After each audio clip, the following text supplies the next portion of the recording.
Começa agora mais um Paralelas Podcast, hoje do estúdio novo, aqui no Grupo RBS, no prédio da Zero Hora, na Avenida Ipiranga, em Porto Alegre. Estou muito feliz de estar aqui. O Paralelas, ele começou com vários episódios externos, a gente vai manter isso, vamos continuar saindo do estúdio, mas agora a gente tem casa própria.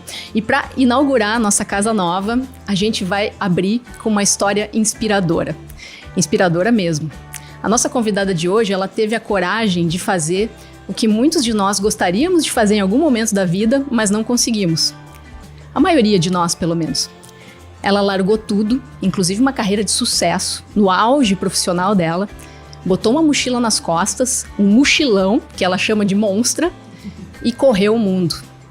Não é um modo de dizer não, ela realmente viajou o mundo, foram 270 dias de viagem, foram 37 países, 5 continentes diferentes, mais de 100 de cidades e óbvio que ela voltou completamente transformada dessa viagem, escreveu um livro, um sucesso, tá inclusive esgotado, e virou a carreira de ponta cabeça. Ela descobriu o universo da literatura e hoje é a principal referência em clubes de livros no Rio Grande do Sul. É um prazer estar inaugurando nosso estúdio com essa jornalista, escritora, minha colega, amiga, Fernanda Pandolfi. Muito obrigada por estar aqui, por ter aceito esse convite. É muito legal te receber. Obrigada, Ju. Obrigada por abrir as portas mais uma vez para mim. Estou muito honrada de estar aqui inaugurando o estúdio novo, que está lindo, por sinal, pessoal. E com certeza o nosso papo vai ser muito bom. Obrigada mesmo. Me fala uma coisa, essa coragem, da onde é que saiu a coragem de largar tudo?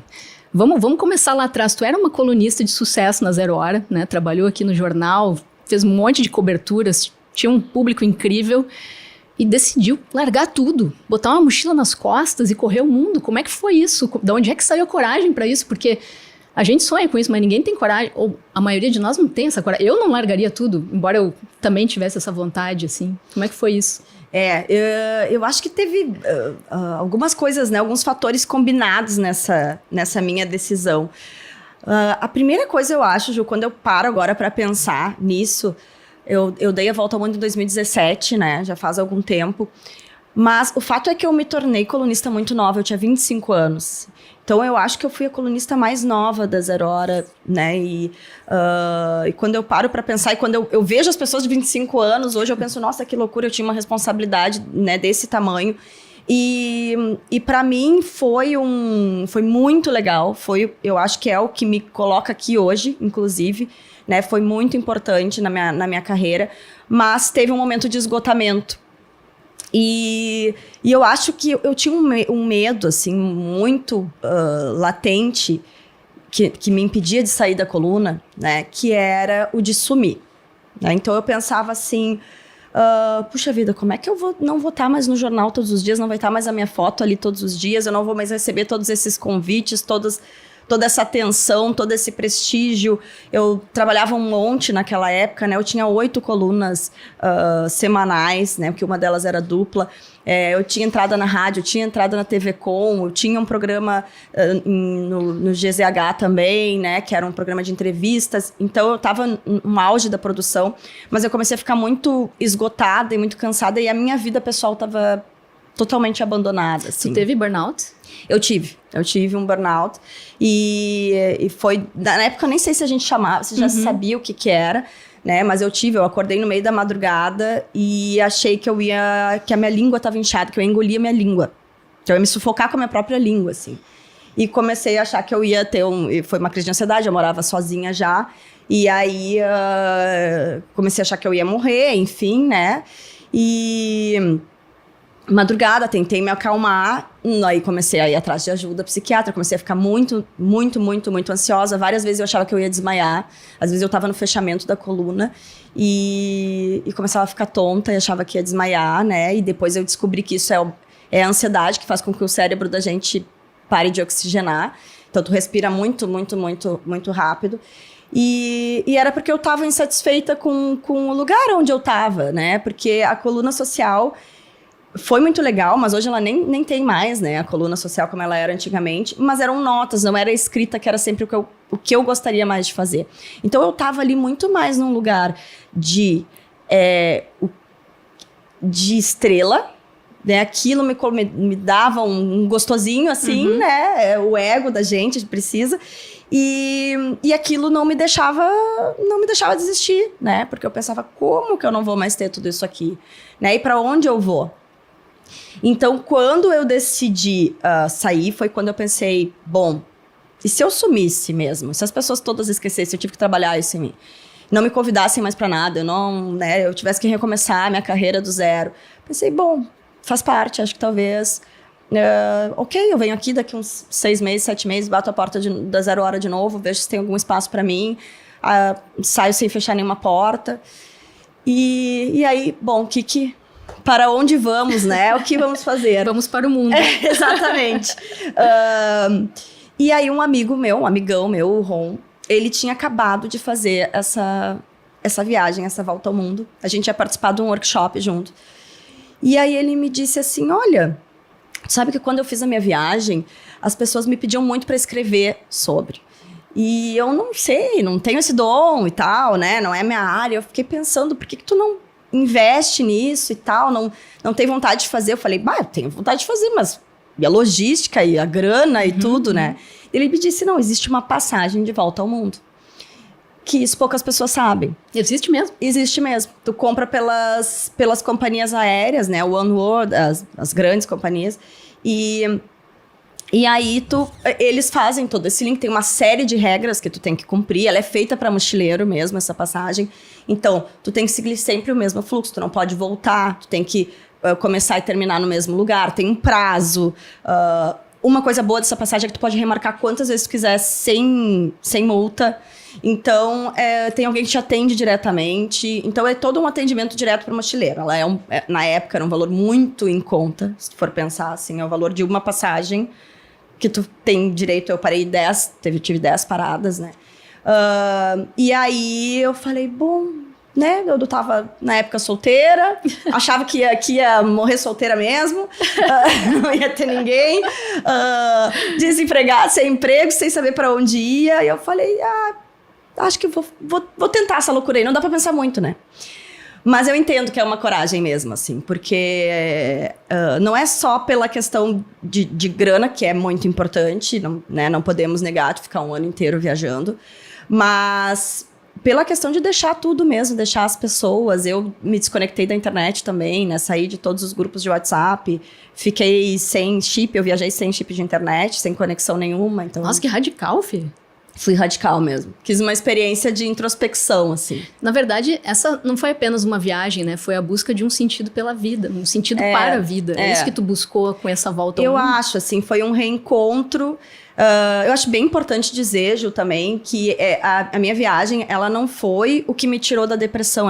Eu fui com acompanhamento, eu ainda estava tomando a medicação, né?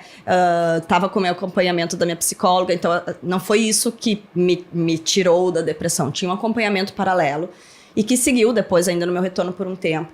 Mas ela foi importante justamente para eu me reconectar, me reencontrar em alguns cantos aí do mundo e me desprender de algumas coisas que eu acho que eu estava muito, muito presa, assim, a questão da aparência, da vaidade, né? Não que ela não exista hoje, existe, né? O ego é da gente, não tem jeito, mas de maturidade, eu acho, de organizar algumas coisas. Tu tinha 28 anos, é isso? Quando eu viajei, sim, eu tinha 29, eu fiz 30 na viagem.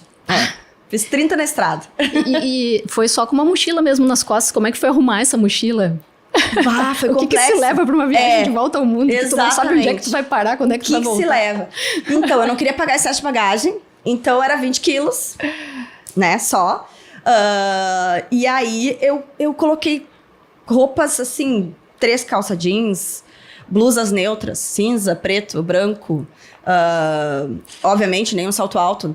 Eu tinha 2 tênis, eu acho, e um chinelo. Um casaco, que era aqueles que tu embola e fica bem pequenininho. E aí, isso. Era basicamente daí necessaire, essas coisas, né, que são importantes. Tinha uma coisa que é interessante, um necessário enorme só de medicação, né? Porque de receitas médicas, caso precisasse de alguma coisa, porque é diferente, dependendo do país, né? É diferente. Então, tinha antibiótico, tinha isso, tinha aquele outro. tudo era uma coisinha médica. E assim, ó, eu tinha uma regra que quando uma coisa ia ficando muito gasta, eu queria trocar, então se eu comprava alguma coisa, eu tirava outra. E não comprava, né? Eu não comprei nada na viagem, nada, porque eu não podia realmente ter excesso de bagagem, porque tava no limite, já foi meio sobrecarregada a minha mochila, assim. E como é? Nós somos mulheres e sabemos o quão difícil é, às vezes, viajar sozinha, né? E tu foi pra lugares longínquos, né?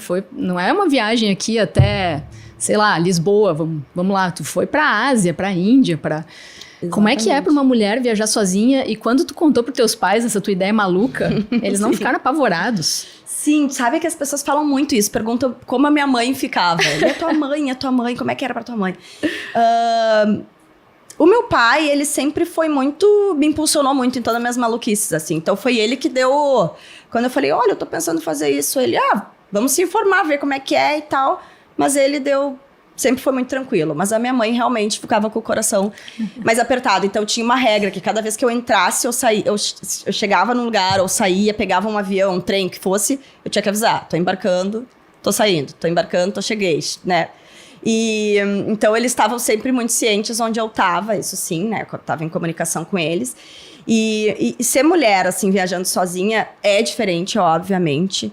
Então eu fui numa crescente, então eu fiz uma parada ali em Cuba, aí depois eu passei pelos Estados Unidos, e dos Estados Unidos eu fui pra Europa, que daí, bom, a Europa, né? Aí era férias, viagem bem de férias, assim. E aí, quando eu entro na África, aí começo a entender algumas diferenças culturais, né? Bem importantes, históricas, culturais. E divisão da mulher, né? Do papel da mulher na sociedade. Tu chegou a sofrer algum tipo de preconceito? Ocorreu algum risco por ser mulher? Sim, eu passei por algumas situações. Eu me coloquei também em algumas situações em que hoje eu repenso. E eu fui aprendendo ao longo do caminho. Por exemplo, eu não saía à noite. Então, eu fazia tudo que eu tinha que fazer durante o dia. E aí, chegava, fim do dia, tava anoitecendo. Se eu não tava acompanhando... Porque, às vezes, no hostel, tu conhece algumas pessoas, tu sai com as pessoas. Mas, se não, eu ficava ali. Comia alguma coisinha, dormia cedo. No outro dia, saía cedo. Né? Então, isso eu me cuidava. Eu era muito atenta à vestimenta do local. Então, se a mulher não podia mostrar o ombro... eu não ia mostrar o ombro, né? E eu falo que isso é até um respeito à mulher, né? Se ela não pode, por que eu, que sou turista, vou lá? Não, mas a minha cultura pode, e eu vou lá e vou botar meu ombro de fora. Eu achava que era até um respeito a ela. Então, isso eu cuidava muito com a minha vestimenta também, né? Com o que eu usava, com quem eu falava. Tu vai ficando mais esperta, mais malandra. Eu tive uma situação que me coloquei em risco na Turquia, que foi bem, bem séria, que foi o país que eu senti mais... me senti mais observada, que os homens, né, mais se chegavam, mais mexiam e tal. E eu me coloquei em risco e fiquei muito apavorada, assim, porque foi uma situação que eu fui para um restaurante e um cara me pagou uma bebida e eu fui tomando a bebida, daí fui bebendo um pouco mais e aí me passei na cota e pensei depois tudo que poderia ter acontecido, sabe, por conta disso. E ainda bem que nada aconteceu, deu tudo certo. Mas eu fiquei bem atenta, assim, eu ficava atenta às pessoas e aos horários, os padrões de vestimenta, principalmente, né? E tinha um preconceito muito grande de, tu não é casada, como assim tu ter 30 anos, né? Naquela cultura, e não é casada, e tu tá aqui solteira, e tu tá sozinha, né? Então, e é muito cultural isso também, né? É complexo. Qual foi o destino mais incrível desses 37 países? Olha, eu tenho vários destinos na minha mente, assim, em diferentes aspectos. Então, um que é mais bonito, um que foi mais divertido por conta das pessoas, dos amigos que eu fiz. Mas, sem dúvidas, o mais transformador, o mais incrível para mim foi a Índia. Eu sempre repito isso, eu fiquei 1 mês na Índia, né? Então, sendo metade desse período, eu fiquei num retiro espiritual. Bem comer, rezar, amar mesmo, né? Bem inspirado em comer, rezar, amar. Eu queria fazer o que ela fez ali, então eu olhei, fui atrás, busquei um ashram e tal. Entendi um pouco como funcionava. E é interessante porque esse lugar, ele me acompanha sempre até hoje. Então, é mesmo? Sim. Até hoje tu lembra das lições aprendidas lá? E quando foi o lugar que eu me reconectei com a minha espiritualidade. E quando eu preciso de um lugar de calma, quando eu preciso voltar, eu volto muito para esse lugar. né? Que era em Madurai, no sul da Índia. Então... Tu dormia no chão? Eram quartos compartilhados, né? Então, mulheres, homens separados. Mas não tinha conforto nenhum. Era um calor, assim, bizarro. Muito, muito, muito quente. Eu me lembro que teve uma noite que a gente botou Tava cheio de uns bichinhos, insetinhos correndo. E a gente botou um ventiladorzinho ali, se cobriu. E era isso, assim, porque o ventilador dava um alento. A gente dormia de qualquer jeito, de cansaço. Mas eles não tinham água quente, por exemplo. A gente comia 2 vezes por dia só, né? Umas 10 da manhã e umas 18 horas. Não comia nada de origem animal, nada de industrial também, né? Tudo natural. E tomava o chai deles também, que era importante ali, o chazinho. Nada de estimulante também, nada de café, nada de... E não podia se falar de outro tema que não do yoga, então... não podia ler outro tipo de livro, ouvir outro tipo de música. É uma imersão mesmo, né? Isso, longe da internet, obviamente. Eles liberavam 1 hora por dia. 1 hora por dia. Pra falar com os familiares. E uma coisa interessante é que daí a gente ia pra um lugar que era a biblioteca, né? Que era o lugar onde pegava a internet. E 1 hora acabava se tornando muito. Porque 1 hora sem parar. Eu atualizava ali o Instagram e tal, falava com um, falava com outro. Daqui a pouco... com o tempo ia se tornando algo menos importante, assim, sabe? No meio a gente já tava conversando entre a gente e acabava largando. E por que foi tão transformador isso? Eu acho que tu consegue ver como que seria viver num mundo em que as pessoas todas vivem em cumplicidade, porque o ashram, tu não paga, né? Então, tu paga um valor mínimo, assim, pela manutenção do quarto e tal, mas... todo mundo trabalha lá, então todo mundo tinha uma tarefa, todo mundo mantém aquele espaço, né, de alguma maneira. Então, eu ficava responsável, olha só, pela limpeza da biblioteca. Era uma coisa meio, eu nem sabia ainda que eu ia, mas eu que limpava a biblioteca todos os dias. Então, um preparava, ajudava na cozinha, outro com as roupas, com os lençóis, então, né, então tinha todas as atividades. E claro, sem nenhum estímulo externo. Então, tu entra num lugar que tu fica totalmente voltado para a meditação, né, para o teu interno, para o autoconhecimento. Sem sair dali, parece um mundo ideal, né? É um outro mundo. É um outro mundo. Bem difícil imaginar isso, sabe? Não, e eu entendo que as pessoas iam pra lá e acabavam não voltando pra casa, sabe? E eu acho isso uma loucura. E eu ficava. Largavam tudo e ficavam. Largavam tudo. Tinha pessoas que estavam lá há anos, assim. E a gente tinha um dia de folga na semana que tu podia sair pra cidade. E tinha pessoas que nem saíam mais na folga. É perigoso também, né? Porque tu acaba se bloqueando totalmente pro mundo real que existe ali fora. Não tem jeito, né? Uma hora tem que sair da bolha. Ô Fê, e qual foi o maior perrengue dessa viagem ao mundo? Perrengue. Bom, eu tive uma situação curiosa, que acabaram as folhas do meu passaporte. Então, eu cheguei em Hong Kong para fazer meu visto pra China. E aí, cheguei lá, pedi pra mulher né? Quero fazer meu visto pra China e tal. E porque em Hong Kong facilita para te fazer, né? Então, Hong Kong, ele é um país duplo, né? Duplo. E aí, ela pegou e falou, não, eu não posso te dar porque não tem mais folhas no teu passaporte. Eu falei, mas que história é essa? Como assim? Não tem. Eu falei, e o que se faz numa situação assim, né? Tem que fazer outro passaporte e tal. E aí, eu tive que ficar em Hong Kong, pedir todos os documentos, né? E estacionei ali. Era pra ficar 2, 3 dias ali. Hong Kong é incrível, aliás, eu super recomendo. Mas acabei estacionando ali por 15 dias, sem documento também. Fiquei meio sem eira nem beira ali. No limbo. Limbo diplomático. Limbo diplomático, esperando chegar. E toda a documentação para daí encaminhar, né? Mas deu tudo certo. O pessoal lá do Brasil, da embaixada, me atendeu super bem, enfim. E aí foi resolvido. Mas hoje eu tenho meu passaporte Made in China, né? Made in China, sim. Ainda o que foi feito lá em Hong Kong, Made in Hong Kong. Que chique. E isso foi uma questão, porque eu não sabia como resolver, né? Não foi uma questão de perigo nem nada, mas foi algo inusitado, eu diria, que eu passei. Tá, aí ao longo de toda essa viagem tu escreveu muito. Aí nasce o Ida e Volta, é isso? Com uma espécie de diário dessa aventura toda que depois daria origem a um livro, né? Exatamente. Como é que foi esse processo aí, essa transformação da jornalista em escritora, em fazer disso uma grande história? Sabe que eu fui muito disciplinada, porque eu me propus a escrever um texto por semana naquela época. Então, também era um momento muito de blogs, né? E então eu fazia um texto do que eu sentia a respeito dos lugares, e o outro era um material de dicas, que eu uso até hoje, que as pessoas me pedem dica dos lugares, eu consigo resgatar lá e enviar. Falo, olha, pode estar meio desatualizado, mas tem coisa legal aí. E eu consegui me disciplinar bem, assim. Então, eu parava onde fosse, o dia que tinha que entrar o texto, não me lembro qual era o dia, quarta-feira, enfim. Eu sentava e escrevia, mesmo que não tivesse a inspiração.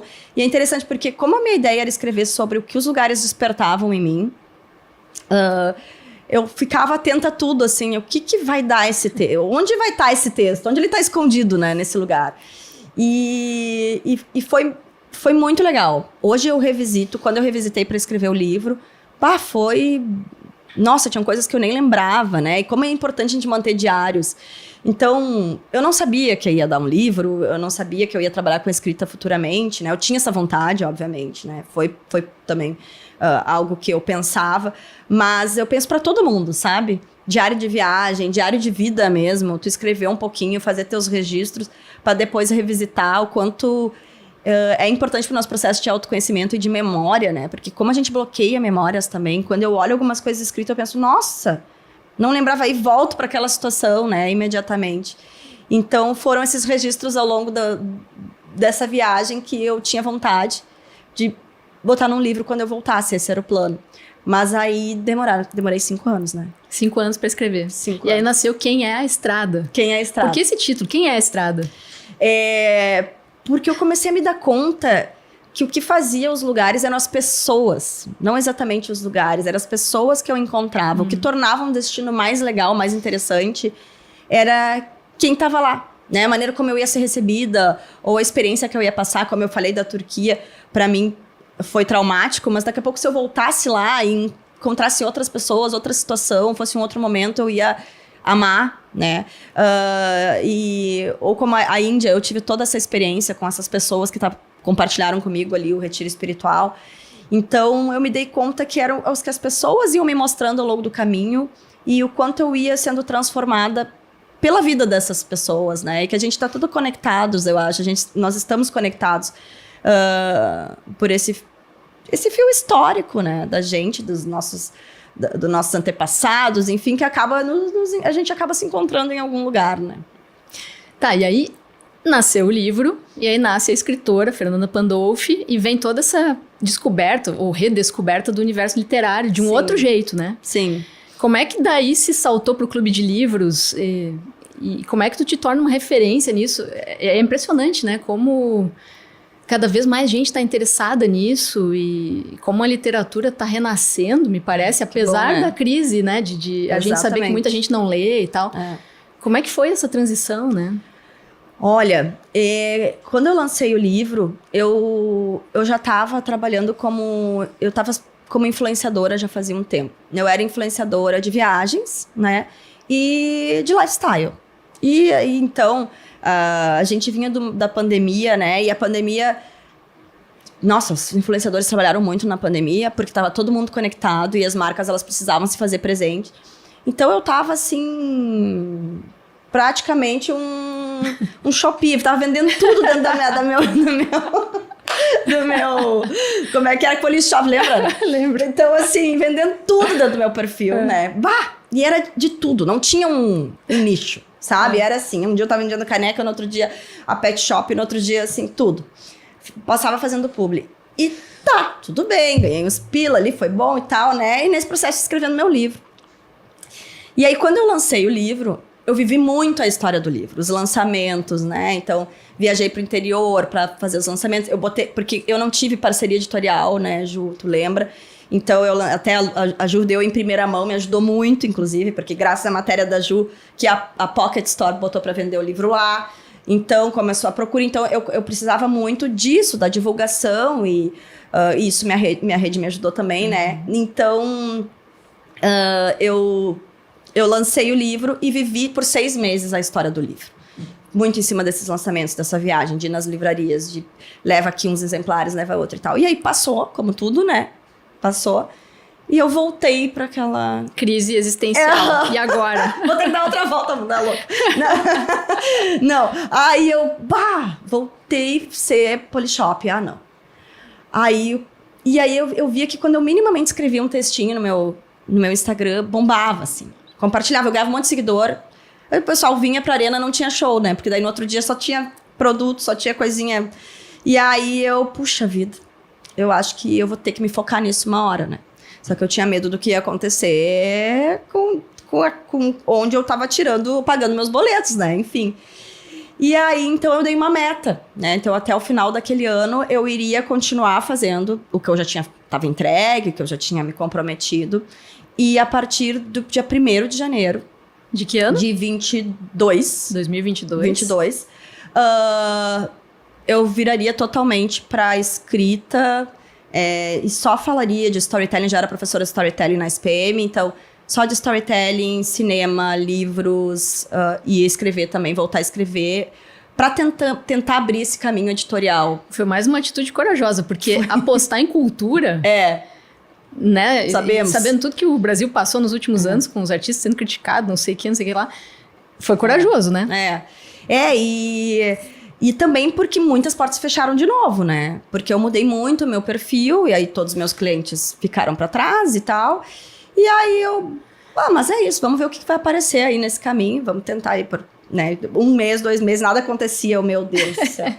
3 meses, 4 meses, ai meu Deus do céu. Olha, eu vou te dizer que acho que foi quase 1 ano, assim... Patinando. Me recolocando, me recolocando, reconstruindo, tentando entender para que caminho ia. E aí surgiu a ideia do primeiro clube de leitura, né? Junto com a WOS, que é uma marca de alfaiataria feminina. E ela disse assim, olha, eu quero muito fazer, eu já tentei fazer com minhas clientes, mas não rolou, elas não engajaram e tal, mas eu tenho lugar, tenho isso, tenho aquilo. Eu falei, olha, eu tenho público, eu acho, então quem sabe a gente une força, né? Une as nossas forças. E foi um sucesso desde o início, né? Isso já em 2022 ou 23? 23. Foi início de 23. Quer dizer, foi muito antes de virar moda, né? Porque hoje clubes de livros são uma moda, tendência, tá todo mundo engajado nisso, mas quando tu começou ainda não era assim. Não era. Foi 23, agora vai fazer 3 anos, né? Que a gente começou o clube. E daí realmente eu pensei, gente, é isso que eu quero fazer, sabe? E aí comecei a pensar em maneiras de que isso viesse a ser realmente o meu trabalho, né? Comecei a estruturar isso. E nossa, hoje são 9 clubes do livro e eu sou muito feliz fazendo o que eu faço. Olha, é uma alegria. Assim, ontem eu tive de noite, hoje eu tenho de novo, mas é sempre muito legal, é sempre muito bom estar naquele grupo, é sempre intenso, tem dias que são mais puxados, tem dias que são, né, mais divertidos, mais alegres, depende da leitura, depende do grupo, mas poder falar sobre literatura, ler e ver a transformação que isso faz na vida das pessoas é incrível. Assim. Então hoje são 9 clubes de leitura, com quantas pessoas participando? São mais ou menos, né, nessa comunidade de leitores, mais ou menos umas 300 pessoas. 300 pessoas. Sendo assim, 95% mulheres, talvez. Pouquíssimos homens. O que acontece? Por que os homens não estão nos clubes de leitura? Eu acho que os homens, eles leem, mas não leem tanto ficção, que é o que eu leio, né? Eu leio ficção, romances. E eu acho que eles não têm tanta necessidade de compartilhar. A mulher precisa estar em grupo, é isso? Eu acho que a mulher... E é compartilhar, porque assim, se a gente for pensar, até num Conversas Cruzadas que a gente fez, a Manuela Dávila trouxe isso, eu achei bem legal. Ela disse que historicamente, os homens sempre se reuniam. Então, na quarta-feira, lá no jogo de futebol, para assistir futebol, para jogar, para churrasco. E as mulheres não tinham esse lugar, né? E aí, agora, parece que os clubes, esse clube de leitura, né, outras atividades que as mulheres se reúnem para fazer também, ou grupo disso, grupo daquele outro, de corrida e tal, proporciona isso, né? Virou uma desculpa para se encontrar também, para se ver pessoalmente, sair um pouco do telefone celular e se reconectar, talvez. Pra mim, assim, o meu clube do livro, né, que não é o clube do livro que lê clássicos, que é aquela literatura mais profunda, né, eu não sou nenhuma literata, nem nada, eu sou uma pessoa que gosta de ler apenas, gosto muito. Eu acho que o meu clube, eu percebo que ele é mais sobre as pessoas do que sobre o clube, sabe? Como eu assim? percebo isso. Eu acho que é mais sobre aquele encontro e sobre as ideias que a gente troca, do que realmente sobre esse autor, esse estilo literário, quanto eu vou evoluir a minha visão de literatura. É menos acadêmico e muito mais menos acadêmico, sobre exatamente. Conversar sobre... Social, né? Entendi. Também. Também Social, entretenimento. Esses dias eu vi até, eu acho que foi uma fala do Faleiro, que ele comentou que também tem que cuidar para não colocar a literatura no lugar totalmente de... né, um lugar mais raso, assim, de entretenimento, totalmente. E eu concordo, mas tanto que a gente lê livros que eu considero bons, né, a minha curadoria é sempre por contemporâneos, mas autores que eu considero bacanas, assim, que agregam, né. Mas eu acho que tem muito das pessoas se ouvirem, terem ideias diferentes, abrir espaço para o diálogo, que é algo que está muito em falta. Então, o clube, ele é mais, eu acho, até sobre pessoas do que sobre livros. Muito interessante, né? Agora tu falou um negócio, essa coisa da literatura, como é que se vê o livro? Eu acho cada vez mais que é importante tirar o livro e a literatura do pedestal, trazer para a vida comum das pessoas, porque às vezes as pessoas se assustam, meu Deus, não vou participar de um clube de livro porque eu preciso ler esse livro até o fim, não sei, é um livro difícil, mas não precisa ser assim, né? Eu falo, inclusive, não leu, não conseguiu terminar, vem igual pro encontro, né? Que provavelmente tu vai sair querendo terminar, porque as pessoas vão falar tanto daquele livro que tu vai querer terminar. Então, e eu vejo, Ju, também tem outro movimento interessante, como meu grupo, mulheres 35+, a maioria, são pessoas que estão querendo, acabaram de ser mães, os filhos estão em outra fase, quero retomar meu hábito da leitura, ou alguém que se aposentou, né? Eu tenho mulheres viúvas, por exemplo, né? Então, homens que mudaram de cidade, mudaram de profissão, pessoas que estão em movimento e querem um grupo, sabe? Querem pertencer, querem conhecer outras pessoas, querem conversar sobre outros assuntos. Porque também existe a questão de que a gente acaba se acomodando dentro dos nossos grupos. E então, as gurias ali falam muito, as mães da escola, né? O grupo de mães da escola. Que não é as pessoas que daqui a pouco tu escolheu, é porque né? São os pais dos amiguinhos dos filhos e tu acaba convivendo ali porque é necessário, acaba criando afinidade, mas daqui a pouco não seria a pessoa com quem tu trocaria uma ideia mais profunda. Então tu ter esse outro grupo com outras pessoas de outras realidades, nossa, abre a tua mente, né? Eu acho que isso é um fator também. Fê, a gente tem 2 quadros nesse programa. Que é o seguinte, aqui atrás nós temos umas prateleiras e a gente está guardando de recordação lembranças dos nossos convidados. A gente está chamando de relicário de afetos, que é para, né, recordar um pouquinho de cada um que passou por aqui. Tem o microfone do Daniel Escola. Adorei!